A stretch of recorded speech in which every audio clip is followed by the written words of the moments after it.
ఒక్కళ్ళకే చపాతీ ఆ పూరి కావాలనుకున్నప్పుడు, నూనె వేస్ట్ కాకూడదు అనుకున్నప్పుడు మనం ఈ విధంగా చేసుకోవచ్చు. ఒక చపాతీని చేసుకున్న తర్వాత మనం ఈ విధంగా ఒక గ్లాసు కానీ మూత కానీ ఇట్లా చేసుకోండి. ఇట్లా చేసుకున్న తర్వాత మనం నూనె కొద్దిగా పడుతుంది. ఆ కొద్ది నూనెని మనం చేసుకోవచ్చు.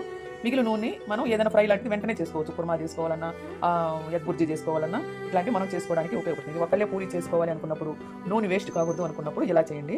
ఇప్పుడు ఎలా చేయాలో నేను కొంచెం నూనె ఆయిల్తో ఎలా చేయాలో నేను ఇప్పుడు చూపిస్తాను. చూడండి, ఇప్పుడు ఈ పూరీలు మునగడానికి కొంచెం ఆయిల్ అయితే సరిపోతుంది.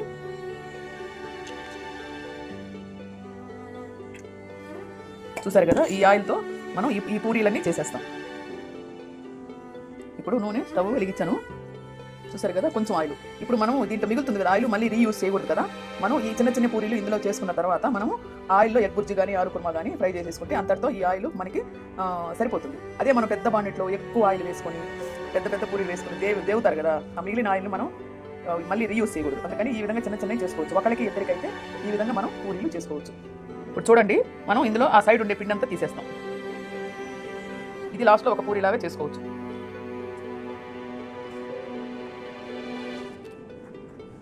చూసారు కదా, ఇవి మామూలుగా మనం చిన్న చిన్న పూరీల కింద మనం వాడుకోవచ్చు. ఇది మిగిలిన పిండిని కూడా లాస్ట్లో ఒక పూరీ చేసుకున్నాము. చూడండి ఎంత బాగా వచ్చాయో. ఇది మనం పూరీల కింద చేసుకోవచ్చు. ఇవి సరిపోతాయండి ఒకళ్ళకి, బాగా తినే వాళ్ళకైతే ఒకళ్ళకి సరిపోతుంది. ఇప్పుడు ఎలా చేయాలో మనం చూద్దాము. చాలా ఈజీ. మనం పూరీలు పెద్ద ప్రాసెస్ అనుకుంటాం, కానీ తక్కువ ఆయిల్తో ఒకళ్ళకి ఇద్దరికి ఈ విధంగా చేసుకుంటే మనకి ఆయిల్ సేవ్ అవుతుంది, మంచిగా టేస్ట్గా కూడా ఉంటుంది. మళ్ళీ యూజ్ చేయకుండా. చూడండి, ఆయిల్ కాగిపోయింది. ఇప్పుడు మనం ఇది వేసేస్తాం. చూసారు కదా, ఈ విధంగా మనం ఒక్కొక్కటి వేసుకోవచ్చు అన్నమాట. ఇది చూడడానికి చాలా బాగుంది. అట్ ద సేమ్ టైం మనం ఆయిల్ కూడా తక్కువ పడుతుంది అనమాట. పొంగుతున్నాయి, చూసారు కదా.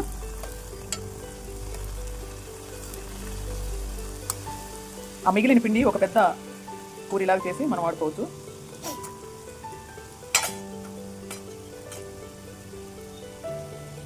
బాగుంది కదా ఈ టిప్పు. అది కూడా నేను ఇట్లా చిన్న పూరీల కింద చేసేసాను. కొంచెం లేట్ అయితే మాడిపోతాయి, ఇవి జాగ్రత్తగా చేసుకోవాలి.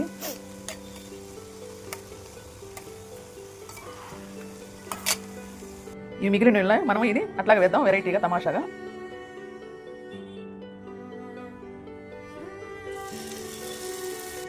చూడండి, అవి కూడా చేసేసాను. ఈ ఆయిల్ మిగిలింది. ఇప్పుడు మనం దీంట్లో ఆ పూరీలేకి కూర కానీ ఎగ్ బుర్జీ కానీ ఏదో ఒకటి చేసుకోవచ్చు. నేను ఇవాళ ఎగ్ బుర్జీ చేద్దాం అనుకుంటున్నాను, చూపిస్తాను అది కూడా. ఈ ఎగ్ బుర్జీలేకి చేస్తున్నాను. ఇది ఎర్రగడ్డ, పచ్చిమిర్చి, కొత్తిమీర, కొంచెం క్యారెట్ ఉంటేసాను, 2 ఎగ్స్. ఇప్పుడు ఎలా చేయాలనేది మనం చూద్దాము. ఇందులో ఆయిల్ మిగిలింది కదా, ఇది కూడా ఎక్కువ అనుకుంటే కొంచెం తీసేసుకోవచ్చు. ఎందుకంటే ఆ ఎర్రగడ్డలకి సరిపడా ఆయిల్ ఉంటుంది అనుకుంటున్నాను. అయినా ఎక్కువ అనుకుంటే కొంచెం తీసేసుకోవచ్చు. చూడండి, ఈ ఆయిల్ తీసాను. అది సరిపడకపోతే ఇది వేద్దాము, లేకుంటే ఇవాళ కర్రీలో ఇప్పుడే ఏ కర్రీ చేస్తామో అందులో వాడేస్తాం. అంతేగాని పక్క రోజుకి పెట్టుకోకూడదు అనమాట. చూసారు కదా, ఇప్పుడు ఇందులో మనం ఎగ్ బుర్జీ చేద్దాం. ఇప్పుడు నూనె కాలిపోయింది. ఇప్పుడు మనం egg fry or egg bhurji లేదంటే ఎగ్ పొరుటు ఏదైనా అనుకోవచ్చు చేస్తున్నాను. చూడండి, ఇవన్నీ వేసేయండి. ఎందుకు పచ్చిమిర్చి అట్ట వేసానంటే మనకి కారం ఉండకూడదు కాబట్టి అది కొంచెం చీల్చి వేసాను. ఆ కారం సరిపోతుంది. కొంచెం బాగా ఫ్రై చేసుకున్నాము. సరిపోయింది, ఆయిల్ సరిపోయింది. ఇప్పుడు ఎగ్ వేసేస్తాం కాబట్టి అది కూడా సరిపోతుంది. ఇప్పుడు వేగుతున్నప్పుడు కొంచెం సాల్ట్ వేసుకోండి, ఎక్కువ అవసరం లేదు. ఎగ్గులో ఆల్రెడీ సాల్ట్ ఉంటుంది, సాల్టీగా ఉంటుంది ఎగ్గు. వీటి వరకు సాల్ట్ వేసుకోవాలి. ఇప్పుడు మనం కొంచెం పసుపు పొడి వేసుకున్నాము. ఇది బాగా ఫ్రై అయిన తర్వాత సాల్ట్ వేయగానే ఎర్రగడ్డలు కొంచెం ఫ్రై అయిపోతాయి. కాకపోతే ఇక్కడ క్యారెట్ కొంచెం వేసాను కాబట్టి ఆ క్యారెట్ కూడా కొంచెం ఫ్రై అయ్యేవరకు ఉంచి మనము ఎగ్ ఇందులో వేసేస్తాం. ఫ్రై అయిపోయింది. ఇప్పుడు ఎగ్ వేసేస్తాను. ఎగ్ కొట్టి వేసేసానండి, 2 ఎగ్స్. ఇది బాగా ఫ్రై అయిపోతుంది.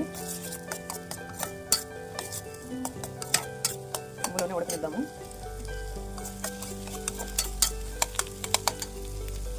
చూసారు కదా, ఆయిల్ పర్ఫెక్ట్గా సరిపోయింది.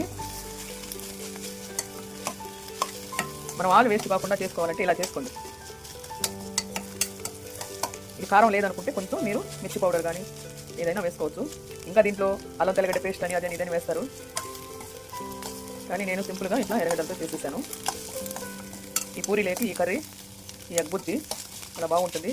Protein food morning. కాకపోతే కొంచెం పూరీ తినాలి అనుకున్నప్పుడు ఆయిల్ ఫుడ్ అయినా అప్పుడప్పుడు తింటే మంచిదే, ఏం కాదు. రోజు ఇడ్లీలు, ఉప్మాలు, దోశలే కాదు కదా, అప్పుడప్పుడు చేసుకోవచ్చు.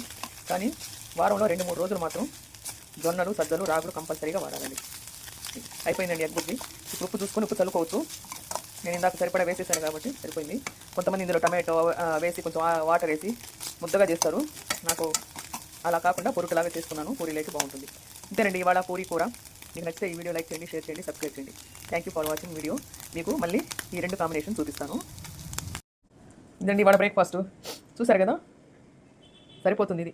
ఇది దగ్గర దగ్గర 3 పూరీల కింద సమానం. చూడడానికి చిన్నవి కనపడుతున్నాయి కానీ 3 పూరీల లెక్క అనమాట ఇది ఇవాళ బ్రేక్ఫాస్ట్. ఈ వీడియో మీకు నచ్చిందా? నచ్చితే ఒక లైక్ చేయండి, షేర్ చేయండి. Thank you for watching video.